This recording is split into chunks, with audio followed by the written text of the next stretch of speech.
Bonjour à toutes et à tous, aujourd'hui on se retrouve pour le deuxième épisode du bilan vert, un petit tir groupé des matchs à l'extérieur contre Strasbourg et Montpellier qui comptaient pour les deuxième et troisième journées de Ligue 1.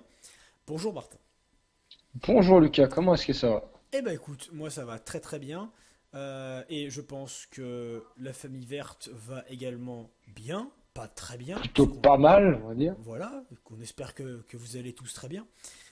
Donc, on a pas mal de choses à dire en rapport à ces deux matchs qui se sont déroulés. On n'a pas eu l'occasion de les voir puisque nous étions en vacances. On a quand même réussi à suivre les matchs, que ce soit grâce au téléphone et à la radio. Donc, même si on ne pourra pas aiguiller vraiment notre point de vue sur les matchs, puisqu'on n'a pas pu le voir comme ça de visu, on a quand même réussi à l'écouter. Donc, on a des choses à dire sur ces deux matchs. Donc tout d'abord, on va commencer par un point positif, c'est quand même on a pris 2 points à l'extérieur. C'est quand même, euh, je pense que tu peux également dire pareil, que Strasbourg et Montpellier, c'est des équipes qui sont quand même relativement difficiles à jouer, d'autant plus que c'était à l'extérieur.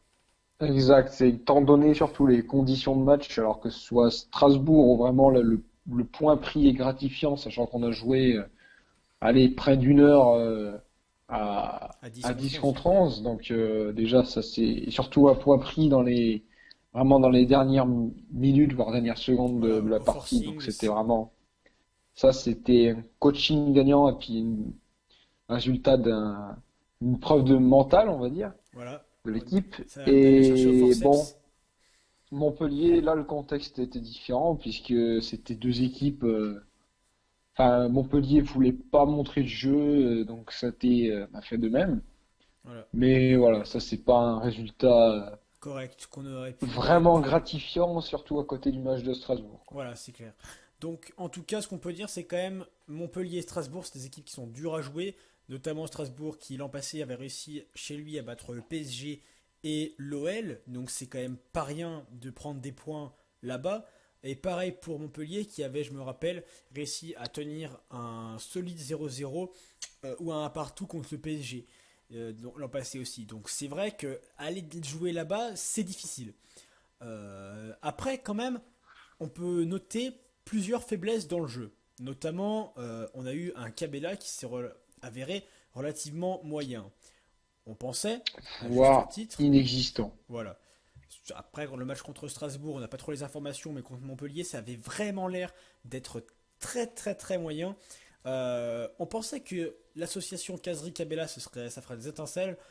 Peut-être qu'il faut attendre. Je pense que c'est ça, oui. Il faut attendre un peu. Là, j'ai eu des échos comme quoi, notamment sur un coup franc, c'est souvent que Casemiro essaye de trouver Cabella. Mais après, voilà, c'est encore des défauts. Il n'y a pas assez d'automatisme qui se crée dans le jeu. Mais ouais, alors j'ai entendu autre chose. Ça, je peux pas en être sûr. Ça me paraît vraiment bizarre, mais pourquoi pas? Enfin, ça peut être vrai. Il me paraîtrait que en fait, Cabella, c'est Gasset qui lui avait demandé de, de pas monter en attaque en fait et de rester dans un poste de milieu défensif dans ce match contre Montpellier. D'accord. Que j'arrive pas vraiment à comprendre. Alors si c'est vrai, je comprends pas vraiment ce choix parce que enfin, c'est vrai, ou alors c'est vraiment qu'il voulait absolument avoir un seul point et pas plus Oui, et parce qu'à prendre Montpellier, il y avait vraiment quand même. aucun risque parce que À Montpellier, il ça y me avait quand paraît même un peu bizarre, ouais. bizarre. Ouais. Mais bon, à Montpellier, il y avait quand même vachement mieux à faire que de se contenter de ce 0-0, puisque quand même, on a eu une prise de risque vraiment minimale. C'est-à-dire, à Strasbourg, on a été contraint, puisqu'on était à 10 contre 11, qu'on était mené au score, d'aller chercher quand même quelque chose, de justement pas se laisser faire. Alors, contre Montpellier, on a vu, ouais, bon, ils n'avaient pas l'air motivés. Montpellier non plus, la pelouse était pourrie, mais pour moi, c'est absolument pas une excuse. C'est pas parce que la pelouse est pourrie qu'on peut pas aligner 3 passes, hein, quand les gens qui jouent dans des divisions bien inférieures à la Ligue 1 en national ou même en CFA, ils ont des pelouses totalement nulles à chier, et pourtant ça ne les empêche pas de quand même faire des bonnes passes et de faire du jeu. Donc pour moi, la condition de la pelouse n'est pas vraiment un facteur important dans un match. Ce qui compte, et à mon avis, ce qui a manqué à Montpellier, c'est quand même la détermination euh, qu'on avait eue à Strasbourg. Oui, c'est ça.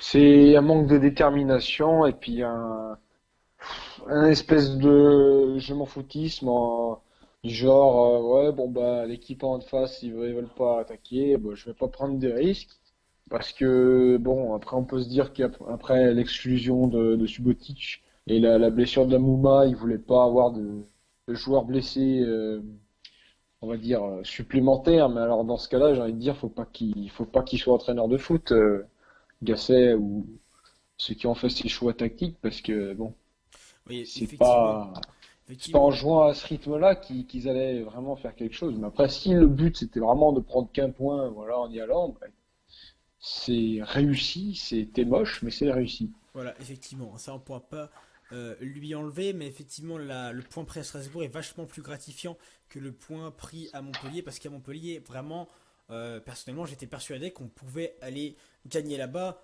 2-0, faire vraiment un résultat propre, et au final, on l'a pas fait, quoi. Et j'ai regardé les statistiques, on a eu 2 tirs cadrés en 90 minutes, ce qui est quand même vraiment très très peu.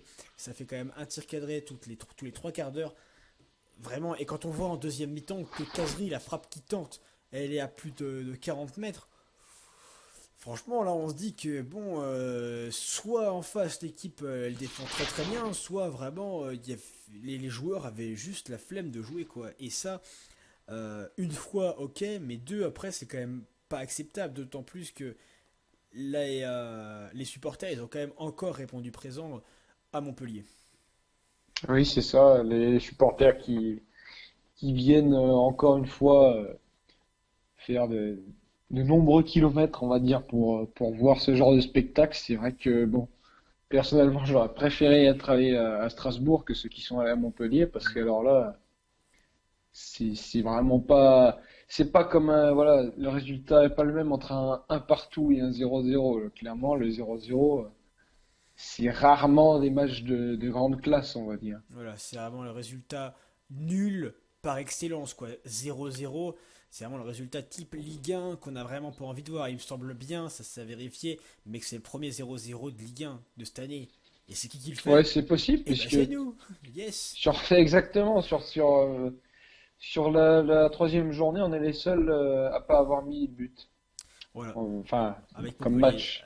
avec moi. Voilà. Franchement, c'est quand même vraiment dommage parce que de voir déjà à la troisième journée un manque d'envie, parce que pour moi, 4 points ou 5 points, c'est quand même à peu près la même chose quoi, au niveau comptable. Ça veut dire, si on avait attaqué et qu'on s'était fait contrer, qu'on avait perdu, mais qu'on avait quand même essayé de faire du jeu, on aurait pu dire, ouais, on s'est battu, quoi, on a tenté, on est allé faire du jeu à Montpellier. C'est pas évident, mais au moins on a essayé. Là, j'ai vraiment pas l'impression qu'on a essayé, quoi. On a dit, allez, ok, c'est bien, on a pris un point, allez, bisous, retour à la maison, quoi. Et, C'est ça. et Moi, surtout, j'espère vraiment que c'est un peu la tactique à la Deschamps, c'est-à-dire, bon, on commence tranquille, on gratouille les points qu'il faut, et qu'après, une fois vraiment le match contre Amiens, ouais, ça va falloir. ça va être un très bon révélateur de leurs ambitions, puisque Amiens, il faut pas les prendre à la légère non plus, puisqu'ils ont mis 4-1 contre Nîmes, si je dis pas de Nîmes, bêtises. non, Non, c'était contre Reims, Reims, Reims. contre Reims. Et donc voilà, Reims qui avait fait quand même deux superbes matchs Ouais, les deux notamment une premières victoire journées. contre l'OL, quoi. Une victoire contre l'OL, voilà, qui est pas forcément évident. Mais voilà, pour le coup, on va voir ce que On vaut. les joueurs et le coach ont envie de faire et envie de montrer sur le terrain. Mm. Même si les automatismes, il faut du travail, déjà qu'on espère un peu voir un peu plus de jeu quand même. Ouais, c'est clair. Et Parce que là, il y aura plus d'excuses. il y a un truc, c'est Cabella. Cabella, je suis très content qu'on ait réussi à le récupérer à l'OM. Mais par contre, je veux dire, il a plutôt intérêt, parce que là, le commentateur le disait, il avait vraiment l'air d'avoir envie de se suicider à la radio active quand on écoutait le match. euh, et que quand Kabila est sorti, il disait qu'il est sorti à tête basse. Mais j'ai envie de dire, bah tu peux quoi, on t'a pas pris pour être sur Instagram et dire et merci quand tu joues à la pétanque. Enfin, j'en sais rien, c'est pas, C'est ça. c'est pas pour ça qu'on veut Kabela. Nous, on veut le Kabela qui fait du jeu, qui a une vision de jeu, vraiment qui peut nous créer des espaces et du coup, par le fait, nous faire gagner des matchs et j'espère vraiment qu'on n'est pas dans cette optique-là pour Cabella de simplement venir et dire allez ok c'est bon ici je suis pris pour un dieu donc je peux me permettre de faire des matchs en bois parce que c'est vraiment pas ce qu'on veut quoi. Je veux dire les supporters qui sont allés voir Saint-Étienne, Montpellier à la Mosson qui sont descendus qui ont fait des kilomètres quand ils sont rentrés il faut quand même bien se dire que pendant tout le long de leur retour ils avaient en tête ce match un 0-0, on se dit, ouais, écoute, c'est bien, je me suis déplacé, j'ai fait la moitié de la France pour voir un match de merde, très concrètement. Donc C'est ça, c'est- on veut bien une fois, mais bon, deux fois, je veux dire, je suis sûr, les supporters, si on avait perdu 1-0, mais que vraiment on était allé taper euh, le, le, le gardien en face, qu'on était allé le pilonner, qu'on avait eu des occasions, qu'on avait essayé de faire du jeu, on aurait perdu. On aurait été dégoûté, c'est vrai, mais est-ce que vraiment les supporters n'auraient pas été quand même plus contents de commencer à avoir des automatismes? Parce que c'est comme ça que je pense qu'on se forme, c'est en essayant tout d'abord, et ensuite les résultats viennent. Et là, je pense qu'on n'a pas montré assez de choses qui pourront nous apporter des résultats à l'avenir. c'est ça. Et puis, bon, c'est vraiment, moi, encore une fois, le match d'Amiens qui va un peu révéler tout ça, même si, bon, déjà, ce sera un peu plus facile parce que, entre guillemets, c'est à domicile, donc ça change beaucoup de choses, notamment quand on voit à Montpellier la détermination qu'ils avaient fixé leur 0-0, les Montpelliérains. C'est clair, ouais. Pour eux, on avait l'impression que Donc c'était voilà, 0-0 et c'était service minimum, quoi. c'est Vraiment, ça. voilà, franchement, ça, c'est pas beau, c'est vraiment moche comme football, on n'aime vraiment pas du tout ça. Donc, effectivement, on a eu deux déplacements compliqués, on a quand même 5 points en 3 journées, c'est relativement propre, sachant qu'on a fait deux déplacements difficiles, mais il y a quand même encore des choses à prouver. Concrètement, les attentes qu'on a dans cette équipe, elles ne sont pas encore toutes vérifiées. Donc on pourra le voir contre Amiens.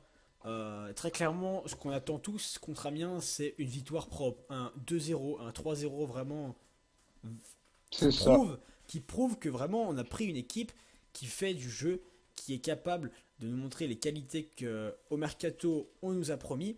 Et on espère qu'on ne s'est pas fait prendre pour des buses par ces joueurs, parce que ce serait quand même vraiment dommage. Effectivement, c'est le début de la saison, mais on veut vraiment voir du propre. Si on perd, mais qu'on a fait du jeu, effectivement, on ne pourra pas dire que c'est horrible. Voilà, et je me rappelle de matchs où ça avait été, on avait perdu, notamment l'an passé, bon c'est pas comparable, mais on avait perdu 3-0 contre le PSG en début de saison, mais je me rappelle, on avait fait du jeu, on avait essayé, on avait eu des occasions, et c'est ça qu'on veut voir. Peut-être que ce coup-ci c'était pas passé, mais qu'un autre coup ça passera. Donc nous ce qu'on veut vraiment c'est qu'on voit du jeu. Exact. Donc là il faudra très clairement faire ça contre Amiens, d'autant plus qu'on va être à Geoffroy Guichard pour aller voir ce match. Et encore une fois, la putain de LFP nous a coupé le COP Nord, donc ça veut dire qu'il y aura moins d'ambiance. Et on espère voilà, que ça va pas être ça tout au long de la saison parce que ce serait vraiment très très relou. Je sais pas si tu voulais faire un petit bilan mercato pour voir un peu où on en est. D'autant plus qu'on a la blessure Bilan de. mercato, eh bien, pour le coup, je crois que au niveau des joueurs qu'on a eu, c'est voilà, on a eu de la qualité plutôt fiable. Il y a eu beaucoup plus de sortants que d'arrivants, mais bon, c'était un peu le but aussi de cette équipe-là, et a plutôt privilégié le recrutement de joueurs expérimentés et à côté faire signer des jeunes qui étaient payants comme Gay qui a marqué contre Strasbourg par exemple. Mais sinon, le seul point où il manque un joueur, ce sera offensivement. Alors j'ai eu écho que les Verts, ils abandonnaient la piste Nkoudou ou Salibur. Alors Salibur, ils voulaient le relancer, mais bon, je pense pas que ça a été encore infructueux. Et ils parlent d'un troisième attaquant. Alors pour le coup, je n'ai pas regardé qui c'était, mais bon. Et donc c'est aussi en partie que vu que Romain Mouma est blessé, que cette arrivée d'un joueur offensif pourrait être vraiment appréciable, surtout que ça commence encore à se faire attendre. Alors là, pour le coup, niveau attente mercato, on aurait été fort entre Kazri, Cabella, tous ces dossiers-là. à rallonge qui en termine plus. Bon, bah, Koudou, c'est encore un coup, mais voilà, qui a capoté. Donc, je sais pas sur qui ils sont fixés, mais voilà, je sais que Romain Mouma, voilà, il va pas pouvoir faire toute la saison comme ça s'il se blesse aussi souvent. Donc, Oui. bon, Il y on a verra. vraiment, vraiment, c'est dommage pour Romain Mouma parce qu'il a vraiment beaucoup de qualité et on le perd souvent sur cette blessure au mollet et ça vraiment c'est pénible parce que c'est un joueur vraiment que j'adore qui peut faire beaucoup de différences, qui sait marquer tous les types de buts. C'est à mon avis sans Cabella, enfin sans compter Cabella et Kazri, notre joueur le plus technique. Et c'est vraiment dommage de ne pas l'avoir. D'ailleurs, j'ai eu vent, j'ai regardé les articles, qu'on voudrait acheter Franck Honora, il me semble. Il joue en Mais Ligue il est 2. arrivé, hein. Il est arrivé, il est en Ah Ligue. oui, ça y est, c'est sûr. Je crois qu'il y est. Oui. Mais il a été acheté, mais justement, il a été reprêté derrière à son club. Et parce qu'on veut le laisser encore un peu mûrir. Et ça, je trouve que c'est quand même vachement bien comme stratégie de faire comme font les très grands clubs, c'est-à-dire comme le Real Madrid a fait avec Vinicius, d'acheter les très jeunes joueurs qui sont hyper talentueux en amont, de les laisser encore dans leur club pour prendre de l'expérience et du coup être plus fort et pas simplement venir lécher le banc et ensuite de les récupérer au moment où ils sont au top du top. Donc moi je pense que c'est vraiment une très très bonne stratégie qu'on met en place, qu'ont mis en place les recruteurs de la SSE. Donc j'espère que ça va continuer. Et en tout cas, bon, pour l'instant, on peut dire quand même qu'on a eu des résultats concernant les 3 premières journées de Ligue 1, que ça aurait pu être vachement mieux, mais qu'on attend quand même le match contre Amiens de pied ferme avant de partir dans tous les sens, de commencer à gueuler pour rien du tout, alors que pour l'instant, c'est quand même plutôt C'est positif pas ce début de saison. Voilà, catastrophique. c'est Oui, plutôt voilà, comme positif comme résultat. début de saison. Même si dans la manière, il y avait quand même vachement mieux à faire. Mais on va pas rester 35 ans dessus. On voit, on est comme ça, hein, c'est les supporters de la SSE, c'est comme ça, hein, c'est voir les matchs au jour le jour et simplement attendre de faire un bon résultat. Donc là, on attend Amiens et si on gagne, ce sera un indicateur de bon présage, à mon avis. Je le pense aussi. Oui. Donc, on vous laisse et n'hésitez pas à vous abonner à la chaîne pour ne pas rater les prochains bilans verts. Donc, le prochain arrivera la semaine prochaine pour le match contre Amiens. C'était Martin et Lucas. À la prochaine et allez les Verts. Allez, vers la prochaine.